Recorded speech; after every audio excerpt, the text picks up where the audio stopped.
Vamos direto ao assunto. Hoje a nossa análise mergulha a fundo nas raízes filosóficas do irracionalismo alemão. Com base nas pesquisas rigorosas de Jorge Lucas e Domênico Lossurdo, a gente vai bater de frente com um mito que circula muito por aí. A ideia do filósofo puramente apolítico e apartidário. A verdade é que obras de gigantes como Arthur Schopenhauer e Friedrich Nietzsche carregam um peso político e social gigantesco. Na real, o material que vamos explorar hoje serve como um grande alerta, principalmente para a academia. Um aviso de que precisamos ter muito mais cuidado e olhar para o contexto histórico desses autores do irracionalismo, em vez de só higienizar as ideias deles. Bom, para começar da melhor forma possível, dá uma olhada nessa citação incrivelmente forte da obra clássica Fausto do Goethe. É o próprio diabo Mefistófeles dizendo com todas as letras que, no momento em que a humanidade despreza a razão e a ciência, ela se entrega inteiramente a ele. Esse pacto literário com as trevas é literalmente o símbolo perfeito para o tema da nossa análise. Segundo a leitura do Lukács, abandonar a razão não é só um joguinho acadêmico abstrato e inofensivo, não. Isso tem consequências políticas reais e catastróficas. E é por isso que a figura do Mefistófeles vai ser o nosso guia hoje, ilustrando de um jeito bem dinâmico como rejeitar a racionalidade simplesmente abre as portas para o que há de mais sombrio na nossa história. Mas afinal, o que isso significa na prática, né? Olhando para a definição do Lukács, o irracionalismo alemão é basicamente um movimento que pega os limites do nosso conhecimento intelectual e os torna absolutos. Em vez de encarar os problemas atuais como desafios que a razão, a ciência e o progresso vão resolver no futuro, o irracionalismo preferia mistificar a coisa toda. Ele exige umas respostas suprarracionais, baseadas pura e simplesmente na mística ou na intuição. Para o Lukács, o grande problema aí é que isso troca a análise objetiva do desenvolvimento histórico por uma intuição totalmente subjetiva. Na prática, isso paralisa qualquer tentativa da gente entender ou mudar a realidade social de verdade. E é super importante lembrar que ideias gigantescas nunca surgem do nada, no vácuo. Elas são respostas a condições históricas muito específicas. Então, para entender de onde vem esse racionalismo, a gente precisa olhar para a Alemanha do século XIX e um fenômeno histórico que ficou conhecido como a Via Prussiana. O que é realmente interessante aqui é como essa tal via prussiana moldou toda uma visão de mundo. Diferente da França, que rompeu violentamente com o passado para criar a modernidade, a Alemanha teve um desenvolvimento capitalista bem tardio, implementado de cima para baixo. A burguesia de lá preferiu fazer alianças com os restos do sistema feudal e se apoiar em uma burocracia militar super pesada. O resultado disso? Uma rejeição quase sistêmica daquele racionalismo democrático que estava bombando no resto do Ocidente. O argumento do Lukács é que esse caminho preparou o terreno da sociedade alemã e principalmente dos seus intelectuais para abraçar com força ideologias antidemocráticas, chegando a tratar o atraso político como se fosse um destino superior da nação. E é exatamente nesse cenário um terreno super fértil para frustrações políticas, principalmente depois da derrota da Revolução de 1848, que entra a nossa primeira grande figura, Arthur Schopenhauer. Muita gente estuda ele como aquele pensador isolado de gabinete, preocupado só com a estética e o sofrimento. Mas a análise do Lukács convida a gente a olhar de novo, enxergando Schopenhauer como criador do que ele chama de pessimismo burguês. Pensa bem, a essência da filosofia do Schopenhauer coloca a vontade como essa força cósmica, primordial, cega e totalmente irracional que domina tudo. Se a base do mundo é essa vontade sem o menor sentido, então de que adianta o progresso histórico? Toda e qualquer ação política ou revolução perde completamente o sentido. Seria inútil lutar contra essa força, certo? Pois é, o Lukács não vê esse pessimismo como uma reflexão neutra, não. Para ele, isso funcionou como uma apologia indireta, quase como uma defesa genial do status quo capitalista da época.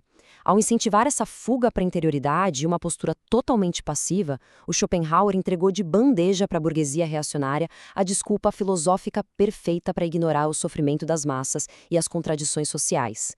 Isso ilustra brilhantemente como a coisa toda evolui. De um lado, a gente tem esse pessimismo burguês do Schopenhauer, focado em se retirar do mundo e só contemplar a dor. Do outro, já no final do século XIX, entra em cena o radicalismo aristocrático de Friedrich Nietzsche. O Nietzsche pega a essência desse racionalismo do Schopenhauer, mas inverte o jogo. Ele troca a passividade pela ação. Em vez de fugir do mundo, a proposta dele é uma cruzada ativa, um elitismo militante que glorifica o conflito e a dominação. A filosofia reacionária sai da defesa e parte para o ataque. Isso leva a gente direto para o centro do pensamento do Nietzsche. Ele é um autor muito higienizado nos currículos de hoje em dia, muitas vezes lido só como pura poesia ou uma celebração do indivíduo livre do rebanho. Mas as pesquisas do historiador Domenico Losurdo mostram um quadro bem diferente. A obra do Nietzsche não surgiu no vácuo. Segundo Losurdo, foi uma reação direta, superconsciente e política contra os movimentos sociais da época. Ele literalmente se via como o líder de um novo partido da vida, batendo de frente contra a democratização na Europa. E os pilares desse partido da vida que Losurdo delineia são pesados. A ideia era fazer uma cruzada militante mesmo contra o socialismo, atacando, contudo, aquele otimismo igualitário que veio da Revolução Francesa. O Nietzsche tentou desconstruir a ideia de que todo ser humano tem o mesmo valor universal, chegando ao ponto de naturalizar o conflito e a escravidão. A tese era de que a miséria das massas era o preço biológico e social que precisava ser pago para que surgissem os gênios e a alta cultura. O Losurdo aponta que a retórica dele defendia a erradicação das massas, medidas eugênicas e um verdadeiro apartheid social para proteger uma nova nobreza. Então o alerta aqui é claro: ler tudo isso apenas como metáforas poéticas é ignorar completamente o impacto político que esse autor queria ter. Vamos seguir em frente e observar como essa linha do tempo se constrói. O Lucas traça um caminho super claro. Primeiro, a Via Prussiana cria o cenário socioeconômico no início do século XIX. Aí, o fracasso da democracia em 1848 abre espaço para aquele pessimismo quieto do Schopenhauer. Pouco tempo depois, as crises e o imperialismo no final do século demandam um radicalismo agressivo do Nietzsche. O ponto alto e chocante da análise do Lucas é que essa destruição da razão não ficou parada nas páginas dos livros de filosofia. Essa trajetória pavimentou de forma muito direta o caminho intelectual que, já no século XX, tornou possível a ascensão do fascismo e do nazismo. E o salto crucial, e talvez o mais assustador de toda essa história, aconteceu quando essas abstrações saíram das confortáveis poltronas de couro das universidades e foram parar direto na brutalidade das ruas. A desvalorização da razão e do progresso já tinha sido normalizada e muito bem aceita pelas elites intelectuais durante décadas. Ou seja, o terreno mental da nação já estava perfeitamente preparado, só esperando por líderes radicais para colher os frutos de todo esse racionalismo. O ponto principal aqui, segundo Lucas, é que figuras do nazismo, como o Hitler e o Alfred Rosenberg, não tiraram a rejeição da razão do nada. Eles já tinham um arsenal prontinho para ser usado. Eles pegaram aquele pessimismo refinado do Schopenhauer e a poética aristocrática do Nietzsche, tiraram toda a sutileza intelectual e transformaram isso em mitos crus, violentos e demagógicos para jogar para as massas. A total desconfiança na ciência, o ódio à igualdade, essa devoção cega e mística a um líder supremo, tudo isso já tinha o selo de aprovação da alta filosofia.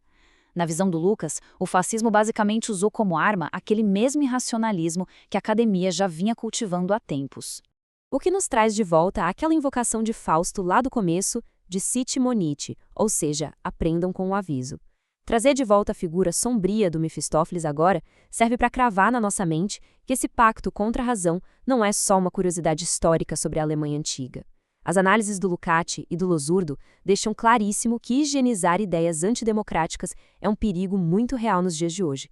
Desprezar a ciência e celebrar um instinto cego, hoje em dia é, no fim das contas, entregar o jogo para quem mais se beneficia da ignorância e da desigualdade. Para fechar nossa análise, fica aqui uma reflexão bem provocativa. Diante de todas essas evidências levantadas pelas fontes, como é que os nossos espaços de estudo modernos deveriam lidar com textos filosóficos que defendem a destruição da razão? Ensinar autores como Schopenhauer e Nietzsche, puramente como gênios isolados e apolíticos, não seria o mesmo que fechar os olhos de propósito para suas conexões com a história e com o irracionalismo? Fica esse questionamento enorme para a gente pensar sobre como essas ideias ainda moldam o nosso presente. Valeu por acompanhar mais essa explicação e lembrem-se, continuem sempre questionando o que leem por aí.